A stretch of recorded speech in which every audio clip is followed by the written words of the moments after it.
საქართველოს ყოფილი პრეზიდენტის მიხეილ სააკაშვილის მიმართ პროკურატურის მიერ წარდგენილი ბრალდება მიმდინარე კვირას ერთ-ერთი მთავარი მოვლენა იყო საქართველოში.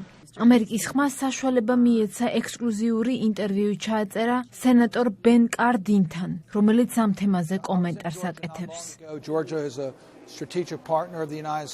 საქართველო ამერიკის სტრატეგიული მოკავშირეა. ჩვენთვის მნიშვნელოვანია, რომ მთავრობის მოქმედებებში ხალხის ნება იყოს ასახული. ძალიან მოხარულები ვართ ევროკავშირთან ასოცირების შეთანხმების ხელმოწერის გამო, რომელიც საქართველომ გააფორმა. გვიხარია, რომ ქვეყანა მომავალი ევროპას დაუკავშირა. ყველაფერი ეს საკმაოდ პოზიტიური განვითარებებია და გვიხარია, რომ ქვეყანა მომავალს შესცქერის. თუმცა პოლიტიკური ოპოზიციის მიმართ სისხლისამართლებრივი ბრალდებები გამორთქილებელი სიგნალია. ამასთან დაკავშირებით ხელისუფლება ძალიან ფრთხილი უნდა იყოს. მნიშვნელოვანია, რომ ოპოზიციას აზრის თავისუფლად გამოთქმის საშუალება ჰქონდეს. ცივი წყლის გადასხმის ტოლფასია, როცა წარსული ადმინისტრაციის წევრების მიმართ ასეთი ბრალდებები ხდება. კიდევ ერთხელ, ხელისუფლება ამგვარ ფაქტებს ფრთხილად და ყურადღებით უნდა მოეპყროს და არ დატოვოს პოლიტიკური ანგარიშწორების აღქმის შესაძლებლობა. მე არ მინდა საქართველოს სასამართლო სისტემას მოქმედებები ვუკარნახო, ეს მათი საქმეა.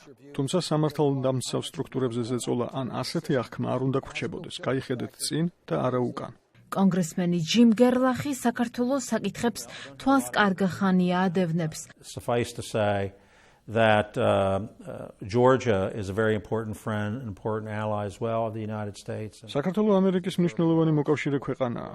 დეტალები ამ საქმესთან დაკავშირებით არ მაქვს, თუმცა საკმარისია იმის თქმა, რომ ეს ქვეყანა ჩვენს დახმარებას იმსახურებს. საქართველოში ვლადიმერ პუტინი უკანონოდ შეიჭრა 2008 წელს და ამერიკამ შეძლების დაგვარად ყველაფერი უნდა გააკეთოს, რათა საქართველოს მხარი დაუჭიროს დემოკრატიის მშენებლობაში. ყოფილი პრეზიდენტის სისხლისამართლებრივ ბრალდებებთან დაკავშირებით დიდი დეტალური ინფორმაცია არ მაქვს, თუმცა არ მიკვირს, რომ ეს ბრალდებები შეიძლება კითხვებს პატებს. საქართველო ჩვენს დახმარებას იმსახურებს ვლადიმერ პუტინიდან მომავალი ზეწოლის დაძლევის მიზნით. კვლევარი თომას დევალი საქართველოში ცნობილია მისი კრიტიკული დამოკიდებულებით საქართველოს ყოფილი პრეზიდენტის ადმინისტრაციის მოქმედებების მიმართ. ჩემი აზრით, ბრალდებები სერიოზულია და რეალური. მთავარი კითხვა კი ვფიქრობ აქ ის არის, თუ რამდენად შეძლებს საქართველოს სასამართლოს სისტემა ამ დონის პოლიტიკური საქმის მენეჯმენტს. როგორც ვიცით, საქართველოს პროკურატურა წარსულში არასდროს ყოფილა რეალურად თავისუფალი და დამოუკიდებელი. მოკლედ რომ გითხრათ, სამართლებრივად ამ საქმის წარმოება შესაძლებელია ამ ბრალდებებზე დაყრდნობით, თუმცა ეს პოლიტიკურად არამომგებიანი ნაბიჯია. რაც შეეხება ამის გავლენას საქართველოს ევროატლანტიკურ ამბიციებზე, ჩვენ ყველამ ვიცით, რომ საქართველო პატარა ქვეყანაა და პოლიტიკურად ძალიან პოლარიზებული.